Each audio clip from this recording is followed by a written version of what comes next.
안녕하십니까. 박훈탁TV입니다. 오늘은 재앙을 격발하는 트리거와 희망의 불빛을 알아보겠습니다.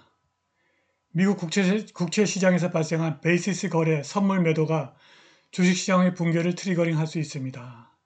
AI 장군이 인류 멸망을 트리거링할 수 있습니다.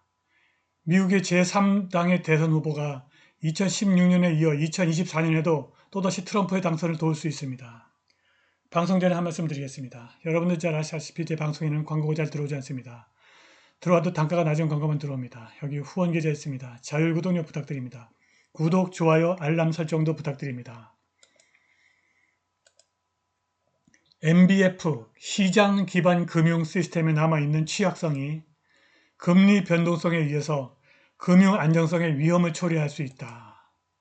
이것은 최근에 나온 영국 중앙은행 보고서의 불길한 문구인데 이 보고서는 2020년 미국 국채시장을 폭파해버린 미국 헤지펀드가 또다시 미 국채시장에서 만들어낸 글로벌 금융 시스템의 더 큰 취약성을 강조합니다.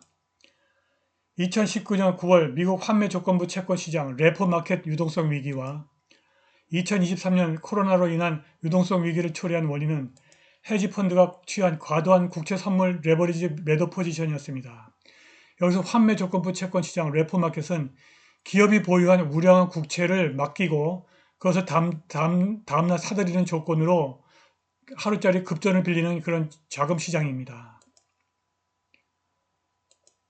그런데 지금 국채 선물 매도 포지션이 2019년과 2020년에 두세 배에 달합니다. 바로 여기입니다. 블룸버그의 가필드 레이놀드는 국채 선물의 하락에 베팅을 한 레버리지 숏 포지션이 급증해서 소위 베이시스 트레이딩의 냄새가 난다고 말했습니다. 베이시스 트레이딩은 1997년 노벨상을 받은 바보들이 만든 변종거래인데 LTCM이 처음 베이시스 트레이딩으로 망했습니다. 베이시스 트레이딩은 특정 금융상품 또는 원자재를 매입하고 그 금융상품 또는 원자재의 파생상품을 매도하는 위험 해지 전략입니다. 예를 들어서 베이시스 거래는 국채 현물을 매입하고 국채의 선물을 매도하는 방식입니다. 이렇게 하면 국채 현물 가격이 떨어져도 선물 매도에서 수익이 발생하기 때문에 위험을 해지할 수 있다는 것입니다. 문제는 선물 거래는 레버리지를 사용하기 때문에 가격의 변동폭이 현물보다 훨씬 크다는 것입니다. 예를 들어서 국채 현물이 1단위 오르면 선물은 4, 5단위 이상 크게 떨어질 수 있습니다. 따라서 베이시스 트레이딩을 할 때는 현물을 선물보다 훨씬 더 많이 사야 됩니다. 아니면 현물보다 선물을 훨씬 더 적게 사야 됩니다. 그런데 LTCM은 현물보다 선물을 훨씬 더 많이 거래했습니다. LTCM이 레포마켓에서 빌린 돈으로 매입한 국채 현물보다 지나치게 많은 선물을 매도하는 바람에 국채 가격이 올라 생긴 현물의 수익을 엄청나게 초과하는 서사적인 손실을 초래해서 망했습니다. 지금 또다시 2019년 중반과 2020년 초와 유사하게 파생상품에 대한 헤지펀드의 강력한 수요와 연준의 보유자산 정리에 따라 국채의 공급이 증가하여 현물 채권 매수 및 선물 매도에 유리한 환경이 조성되었습니다. 문제는 투기꾼들의 베이시스 트레이딩이 경제 데이터에 반응하는 방식을 왜곡한다는 것입니다. 그래서 일반 투자자들이 미국 전망에 대한 지침으로서 채권 시장의 신호를 읽는 것을 더 어렵게 만든다는 것입니다. 그래서 영국의 중앙은행이 이러한 거래와 관련된 위험을 규제 당국이 다루지 않았다고 말했고 이러한 거래에 대한 노출을 우려하는 목소리가 커지고 있습니다. 헤지펀드가 국채시장에서 양방향을 모두 거래하니까 일반 투자자들이 국채시장의 정확한 추세를 파악하기 어렵다는 것입니다. 문제는 블룸버그의 국채시장 유동성 지수가 팬데믹 기간에 위험한 수준에서 머물러 있다는 것입니다. 이것은 베이시스 거래의 갑작스러운 경련이 훨씬 더 빠른 속도로 재앙적 결과를 초래할 수 있음을 의미합니다. 국채 베이시스 거래가 미국 경제의 연착륙 전망으로 안도하는 주식시장에서 붕괴를 트리거링할 수 있다는 것입니다. 인공지능 AI가 인류 멸망이라는 재앙을 트리거할 수 있습니다. 저명한 컴퓨터 과학자들이 경고한 것처럼 AI가 관리하는 시스템이 심각한 오류와 설명할 수 없는 환각에 취해서 잠재적으로 치명적인 결과를 초래할 수 있습니다.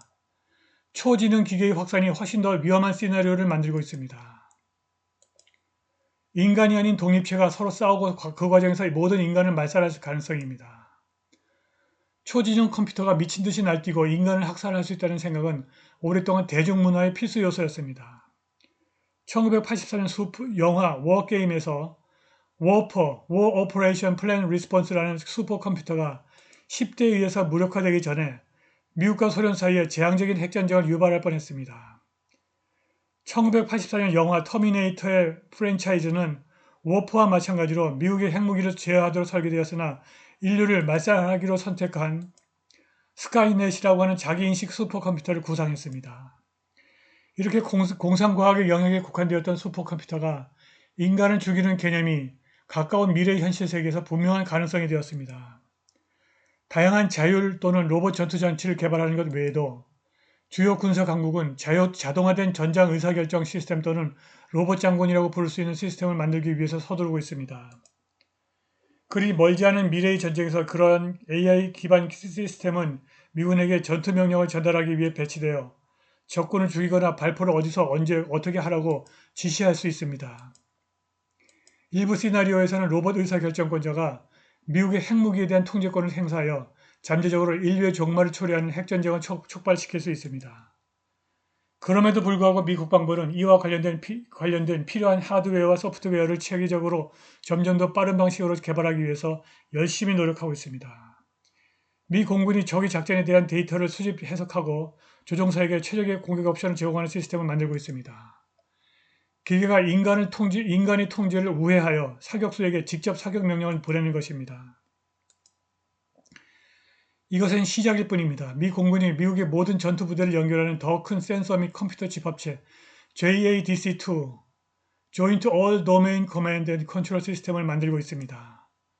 처음에는 JADC2가 재래식 또는 비핵 미군의 전투작전을 조정하도록 설계될 것입니다. 그러나 이것이 결국 펜타곤의 핵 명령 통제 시스템 통신 시스템 NC3와 연결되어 잠재적으로 컴퓨터가 미국의 핵무기 사용에 대한 상당한 통제권을 갖게 될 것으로 예상됩니다. 멀지 않은 미래에 예를 들어서 남중국해와 대만 근처에서 미군과 중국군의 충돌이 발생하여 적군 간의 더욱 치열한 전투를 촉발하는 시기를 상상하는데 큰 상상력이 필요하지 않습니다. JADC2가 중국 본토의 기지와 지휘 시스템에 대한 강력한 폭격을 명령하여 미국 시설에 대한 보복 공격을 촉발하고 JADC2가 전술핵 무기로 보복하기로 빠른 결정을 내려서 오랫동안 두려워했던 대학살을 촉발할 수 있습니다. 미국과 러시아와 중국이 모두 환각과 오류를 경험할 수 있는 AI가 지휘하는 군대를 갖고 있다면 로봇 장군이 핵무기를 휘두르는 전쟁에서 인간이 얼마나 안전할 수 있겠습니까?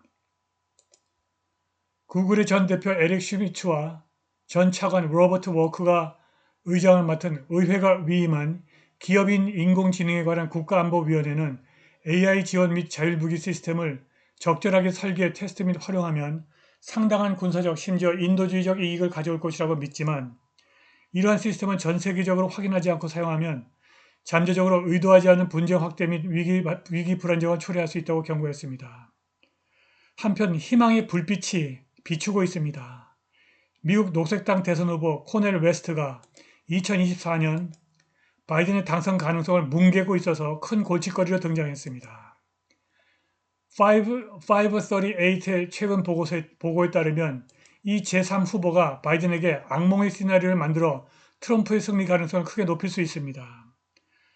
바이든과 트럼프의 가상 대결에서 민주당은 지속적으로 작은 선두를 유지하거나 두 후보가 동점을 기록했습니다.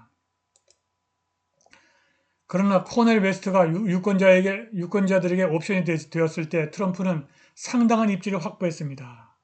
전 오바마 캠페인 대변인 데이빗 엑셀로드는 웨스트의 출마가 바이든의 한계점이 될 수 있다고 경고하여 트럼프의 2024년 승리를 위한 충분한 여지를 시사했습니다. 2016년 녹색당이 트럼프의 승리에 큰 역할을 했다. 이제 웨스트를 후보로 만들어 다시 쉽게 할 수 있다. 이것은 위험한 사업이라고 엑셀로드가 지난주에 트윗했습니다. 오늘 방송은 여기까지입니다. 감사합니다.